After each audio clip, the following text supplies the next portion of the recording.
Hello good evening students, welcome back to our classes और CNE classes. तो आज के क्लास में हम ये देखेंगे कोऑर्डिनेट ज्योमेट्री के बारे में बात करेंगे, जो एक बहुत ही इंपॉर्टेंट टॉपिक्स है क्लास 9th के लिए। और कोऑर्डिनेट ज्योमेट्री जो कि 10th में भी आपका बहुत काम का है, 11th में भी इससे रिलेटेड बहुत चीज़ पढ़ने की। इसलिए सबसे पहले हम ये देखेंगे इनका इंट्रोडक्शन में कि क्या होते हैं कोऑर्डिनेट, कैसे आया है, क्या इनकी उपयोगिता है। ठीक है, तो आइए बात करते हैं कोऑर्डिनेट ज्योमेट्री पे। सबसे पहले कोऑर्डिनेट ज्योमेट्री है क्या, ये समझनी जरूरी है आखिरकार।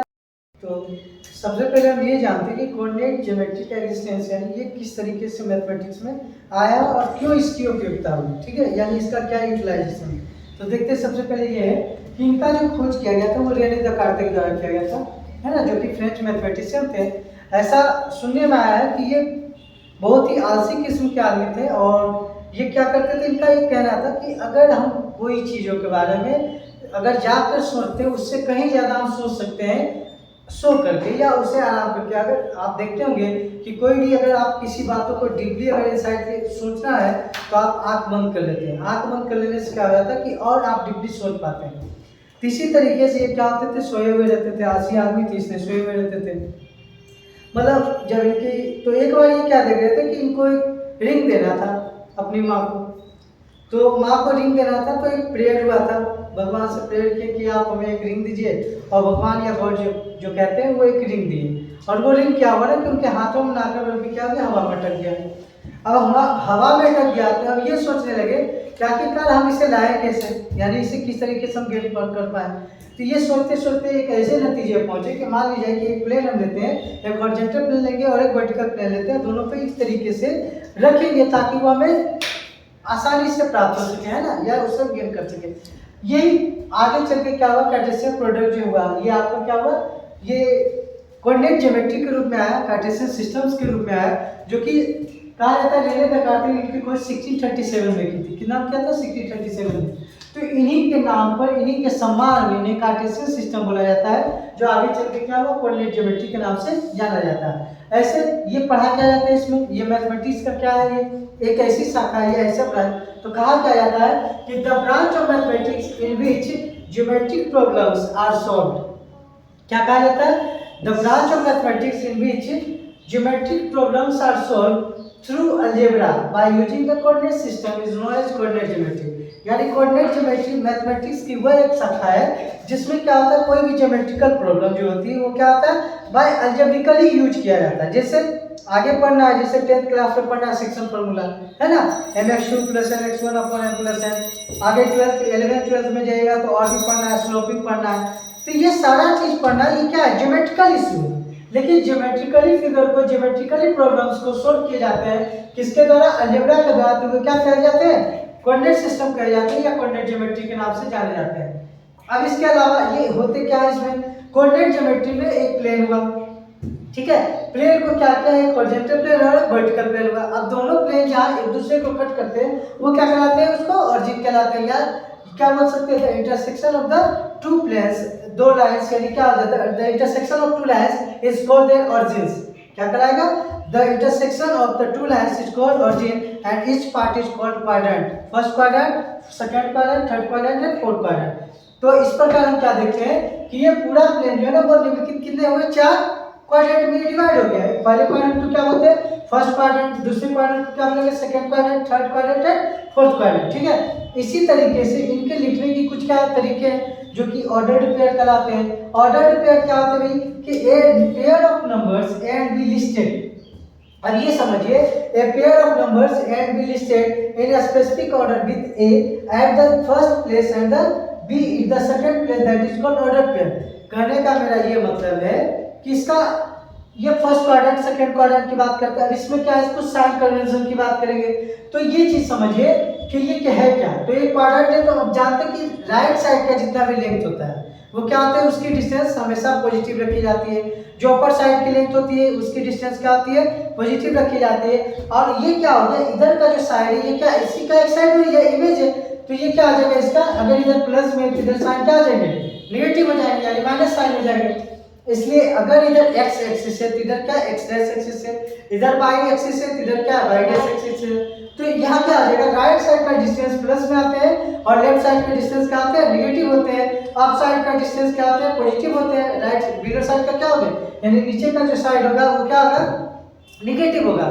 तो लिखने का तरीका क्या है, अब हमने यहाँ पे बताया ऑर्डर्ड पेयर। ऑर्डर्ड पेयर में हमेशा क्या होता है कि सबसे पहले एक्स एक्सिस को लिखा जाता है। क्योंकि हम लोग जमीन से जुड़े हुए आदमी, इसलिए क्या होता है हमेशा एक्स एक्सिस वाले को पहले लिखा जाता है और उसके बाद किसे लिखा जाता है, वाई एक्सिस वाले को लिखा जाता है। एक्स एक्सिस को हम क्या बोलते हैं, एब्सिसा के नाम से जानते हैं। वाई एक्सिस के जो रहते हैं उसे हम ऑर्डिनेट के नाम से जानते हैं। ठीक है, जैसे मान लीजिए कोई पॉइंट है, यहाँ पे एक पॉइंट दे दिया गया, मान लिया जाए यहाँ पे एक पॉइंट है। इसका मतलब आप क्या समझ रहे हैं, ये जो पॉइंट P है उसका क्या हुआ, एक्स एक्सिस कितना हुआ, एक्स कितना है, एक्स पे कितना इसका डिस्टेंस है, एक्स पे इसका डिस्टेंस है यहाँ से ले लीजिए 2 तक, एक्स से डिस्टेंस कितना है 2 तक, और वाई एक्सिस कितना है यहाँ पर, वाई के लिए 3 हो गया, यानी एक्स 2 हुआ और वाई क्या हुआ 3 हुआ। ये लिखने का जो तरीका है वो क्या, ऑर्डर्ड पेयर था। सबसे पहले इसमें क्या लिखा गया, एक्स लिखा गया, वाई क्या लिखा गया, 3 लिखा गया। अब कोई भी पॉइंट का अगर इस तरीके से दिया गया है कोऑर्डिनेट में, तो आप क्या समझ सकते हैं, यहाँ से 2 बातें की इंफॉर्मेशन मिलती है। क्या क्या इंफॉर्मेशन है, पहला तो इंफॉर्मेशन ये मिला कि पॉइंट P जो है ना वो क्या है, एक्स एक्सिस के लिए 2 पर डिस्टेंस है और वाई एक्सिस के लिए कितना पर डिस्टेंस है, इसका 3 पर है। मतलब जब हम एक्स एक्सिस की तरफ 2 जाएंगे, 2 यूनिट जाएंगे और वाई एक्सिस की तरफ 3 यूनिट जाएंगे तो कितना हो जाएगा, वो पॉइंट हमें मिल जाएगा।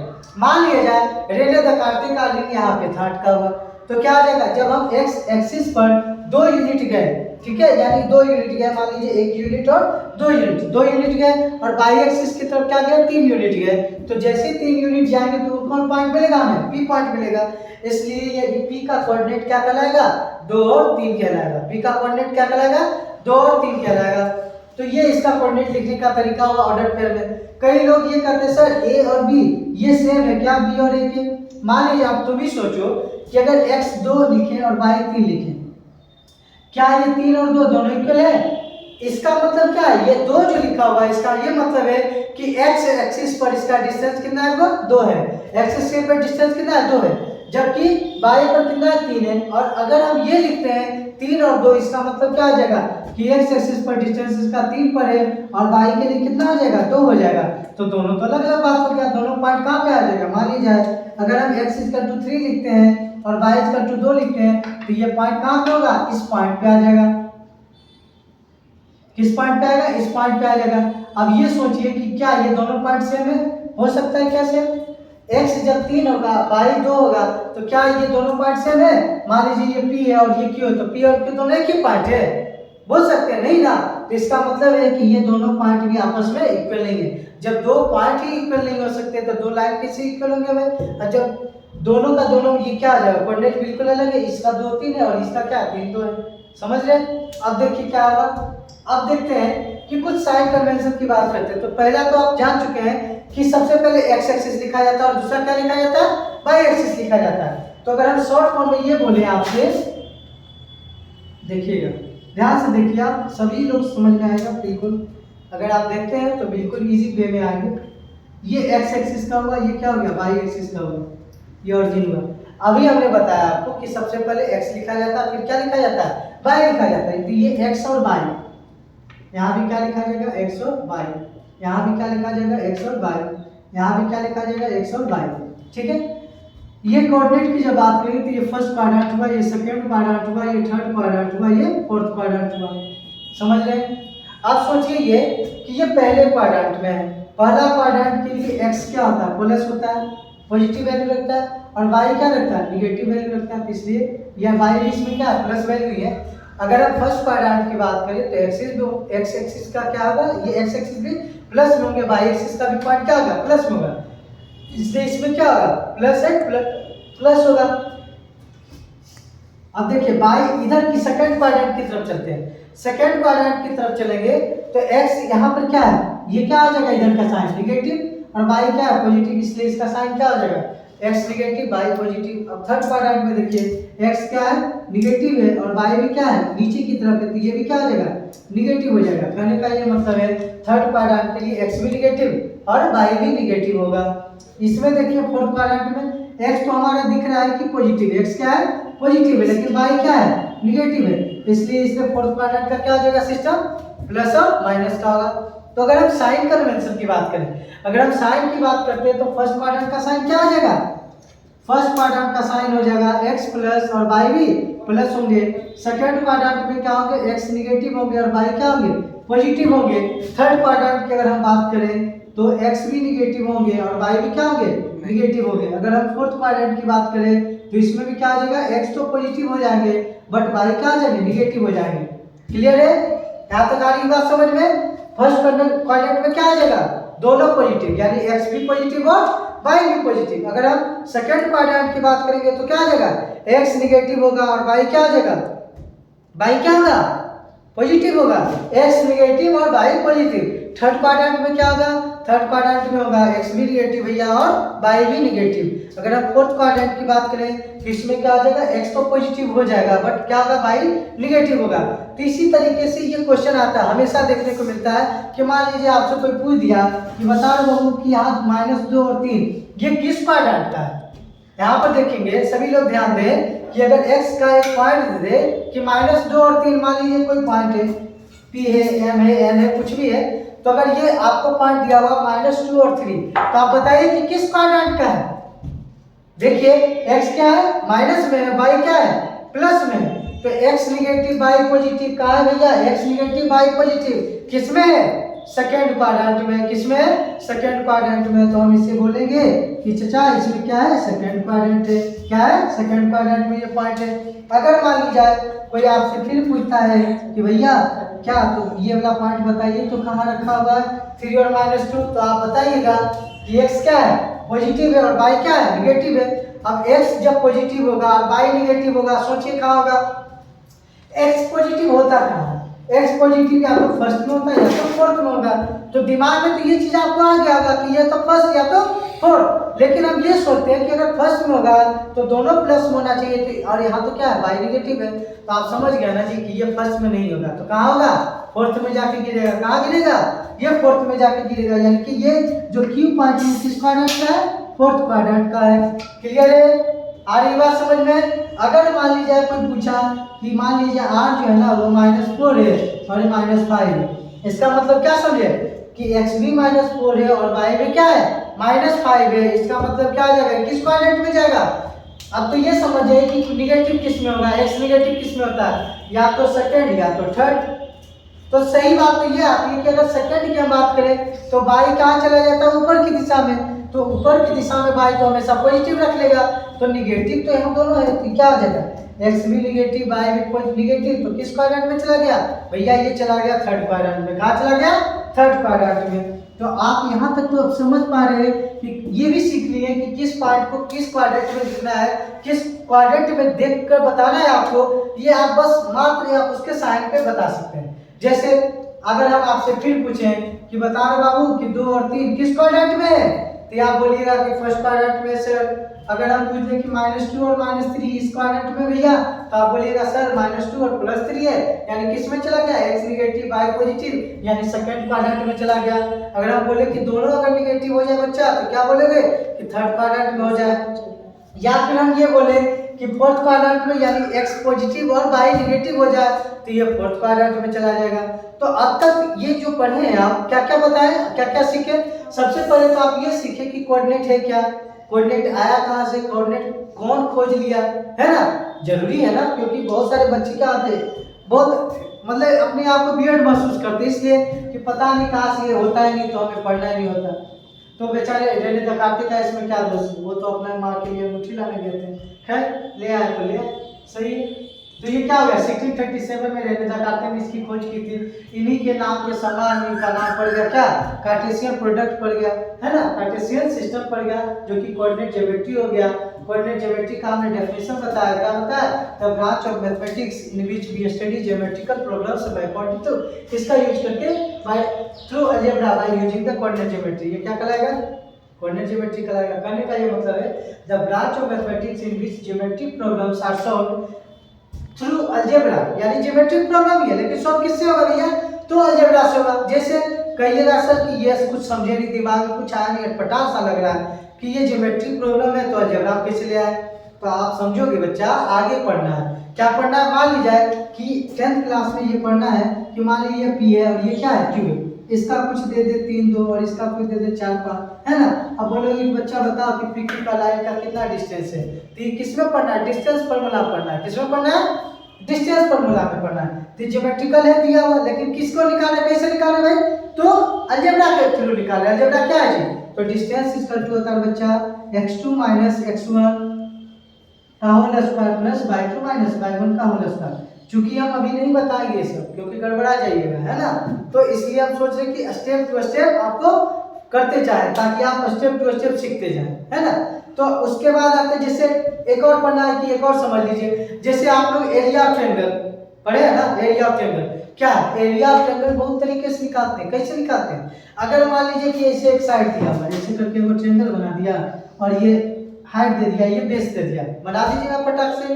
Half into base into height क्या होता है जी, half into base into height. और यही आपको ये पूछ ले कि सर हमें नहीं मालूम कि कैसे एरिया नहीं दिया हुआ है, तब क्या करिएगा, तो 3 अगर साइड मालूम है, हाइट नहीं मालूम है, अगर आपको तीनों साइड मालूम है तो क्या करते हैं जी, ए हो गया, ये बी हो गया, ये सी हो गया। अगर तीनों साइड का यानी किसी ट्रायंगल का द लेंथ ऑफ 3 साइड्स हमें क्या हो, अगर हमें मालूम होता है तो किसका यूज करते हैं ट्रायंगल का एरिया निकालने में, आप लोग को मालूम है हेरोल्ड्स फार्मूला का इस्तेमाल करते हैं। क्या, हेरोल्ड्स फार्मूला का क्या, s into s minus a s minus b s minus c. Class 9 में है ना पढ़ना जी, शायद 9 में तो हम बहुत दूर कर दिए, 8 में शायद पढ़ना था हेरोल्ड्स फार्मूला, है ना। बताए भी थे पहले, नहीं ध्यान दिए भूल गए, कोई बात नहीं, ठीक है। अभी देखिएगा एक और अगला जो पढ़ना है इसके बाद हेरोल्ड्स के बाद भी क्या, हंसी आ रही है कि बच्चे सीखते नहीं है, बाद में टीचर का दोष देते हैं कि सर आप तो पढ़ाए नहीं, लेकिन हम बताना चाह रहे हैं कि हम सब पढ़ाए हुए हैं। आप ध्यान से देखिए, आप ध्यान से मेरे टॉपिक को समझिए, आप एक चीज को एकदम समझ पाएंगे, ठीक है। तो तीसरा क्या है तरीका, तीसरा तरीका है जो आप जानते हैं, कोऑर्डिनेट। आखिर हम कोऑर्डिनेट के बात करते, कोऑर्डिनेट तो कोऑर्डिनेट के माध्यम से हम क्या करते हैं, ट्रायंगल का एरिया निकालते हैं। कैसे, समझिए। मान लीजिए कि ए का दिया हुआ, इसका कुछ दे देगा x1/1, इसका कुछ दे देगा x2/2 और इसका क्या दे देगा x3/3। अब बोलेगा कि भैया इसका एरिया निकालिए। कैसे निकालिए, एरिया निकालने का तरीका half into x1/2 minus by 3। क्या होता है, half into x1/2 minus by 3 plus x2 करेंगे तो बाई 3 माइनस बाई 1, फिर क्या करेंगे x3 करेंगे तो बाई 1 माइनस बाई 2। क्या, अब देखिए कि रिदम बन रहा है नहीं बन रहा, एरिया निकालने के लिए ऐसे याद करना बहुत ही मुश्किल हो जाएगा, लेकिन हम आपको बता रहे हैं, फिर से समझिएगा। एरिया अगर निकाला ना किसी ट्रायंगल का तो हाफ कर दीजिए और लिखिए 1 2 3। क्या लिखिए, 1 2 3। अब 1 2 3 नहीं लिख लीजिएगा एग्जाम में, नहीं तो आप दिक्कत में पड़ जाइएगा। 1 2 3 करने का मतलब है 1 2 3, ठीक है। अगर हम फिर कहें तो क्या लिखिएगा, 2 3 के, फिर क्या लिखेंगे 3 1 2। अब समझिए क्या होगा, बात समझिए क्या होगा। 1 2 3 कहने का मतलब क्या है कि अगर हम x1 को उठाएं, किसको उठा लिए, x1 को उठा लिए तो बाई 2 माइनस बाई 3 सरेंडर हो जाएगा, मतलब निगेटिव हो जाएगा। क्या चीज, अगर हम x1 को उठाए तो बाई 2 माइनस बाई 3 हो जाएगा। अगर हम बाई फिर क्या उठाएंगे, x1 के बाद x2 को उठाएंगे, जब x2 को उठाएंगे तो क्या लिखेंगे, बाई 3 माइनस बाई 1 लिखेंगे, ठीक है। फिर इसी तरीके जब x3 लिखेंगे तो बाई 1 माइनस बाई 2 लिखेंगे। तो कहने का मतलब क्या हो, फार्मूला बन गया आपका, हो गया तैयार। अब आप कभी नहीं भूलिएगा, अगर भूल जाएगा तो ठीक है, फिर याद कर लीजिए कि अगर x1 को उठाए साहब तो बाई 1 माइनस बाई 2, अगर x2 को उठा लिए तो बाई 3 माइनस बाई 1, और अगर x3 को उठा लिए तो भैया बाई 1 माइनस बाई 2। ये हो जाएगा आपका क्या, एरिया ऑफ ट्रायंगल। हाँ, याद करना है कि नहीं, बिल्कुल आ रहा। लेकिन हम अभी सब नहीं बता रहे, क्यों नहीं बता रहे, अब कहिएगा सर बता तो दिए, अब क्या बताइए, तो बता दिए, सिर्फ इसके बारे में जानकारी दी है। अगर आपका जो अभी और क्लास जो चलेगा, अपकमिंग जो क्लास आएंगे इस पर 1 2 3 लेक्चर देंगे हम। ये तो पहला इंट्रोडक्शन है, तो इंट्रोडक्शन में बता दिए, आगे जो पढ़ाएंगे उसमें क्या आ जाएगा, एरिया में बताएंगे, डिस्टेंस फार्मूला बताएंगे, सेक्शन फार्मूला बताएंगे, कैसे आया है, कोऑर्डिनेट का क्यों इस्तेमाल किया जाता है। अब 11th में नहीं जाएंगे क्योंकि 10th से सिलेबस है, 11th में भी जाएंगे। किसके लिए, 11th के बैच के लिए। 11th के बैच के लिए हम क्या बताएंगे कि किस तरीके से ये लाइंस बिटवीन 2 पॉइंट्स होता है, ये सब चीज समझेंगे, ठीक है, आराम से समझेंगे, बहुत अच्छे तरीके से। किस तरीके से स्लोप बनता है, इंजीनियर लोग आप देखते हैं कि आजकल कितना होता है, अनपढ़ गवाह पढ़ लिया, बनाने का कितना स्लोप बना दिया, कितना पता चला 2 महीना पुल डर गया। हाँ, पुल तो गया, उसका क्या गया, पैसा भी बर्बाद गया, लेकिन इंजीनियर को क्या मिला, तनख्वाह मिल गया ना जी। तो ऐसा नहीं बनना है, अगर स्लोपी पढ़ना है तो ढंग से पढ़ना है। कोऑर्डिनेट का बहुत इस्तेमाल है, आप जिंदगी एक तरीके का कहिए तो इस पे लागू हो जाता है, नहीं लागू हो जाएगा। जैसे मान लीजिए कि 12 के एक क्लास में हम देखे थे, कोई क्वेश्चन था कि वो रेशमा थी, वो झंडा लेके दौड़ रही थी। क्या हो रही थी? एक झंडा लेके दौड़ रही थी, एक लक्ष्मी थी उसके पीछे, वो भी दौड़ रही है, लेकिन क्या हो रही है, वो कुछ जो उसका कोऑर्डिनेट क्वेश्चन का टाइप था उस तरीके का, आप हल्के में मत लीजिए इसको। क्वेश्चन का टाइप था कि कुछ टाइप में उस तरीके से दे दिया और एक्स का निकल गया, वाई का निकल गया, और फिर उसमें भी एक्स वाई निकल गया, और दोनों के बीच में ये बताया तक बताइए कि अगर दोनों झंडा एक तरफ, एक जगह वो गाड़ी रेशमा और एक जगह किसका नाम बताया जो भी है उसका, वो दोनों अलग अलग जगह पे झंडा गाड़ दिए, तो उन झंडे के बीच की दूरी क्या है, लोग किसके माध्यम से निकलेगा? कोऑर्डिनेट के माध्यम से। तो यूज है कि नहीं है? अगर मान लीजिए नहीं निकालेंगे, अगर दोनों का बीच का डिस्टेंस, तो लड़ाई होगा कि नहीं होगा? तो इस चीज़ों से बचना है, तो बचने के लिए कौन है? कोऑर्डिनेट साहब है। देखिए कोऑर्डिनेट का इस्तेमाल। ओके बच्चों, तब तक के लिए आगे की और भी वीडियो हम बनाएंगे इस पे। अभी तो ये लेक्चर 1 हुआ, लेक्चर 2 भी बनाएंगे, लेक्चर 3 भी बनाएंगे। आप लोग कंटिन्यू बस इस वीडियो को देखते रहें। तब तक के लिए थैंक यू।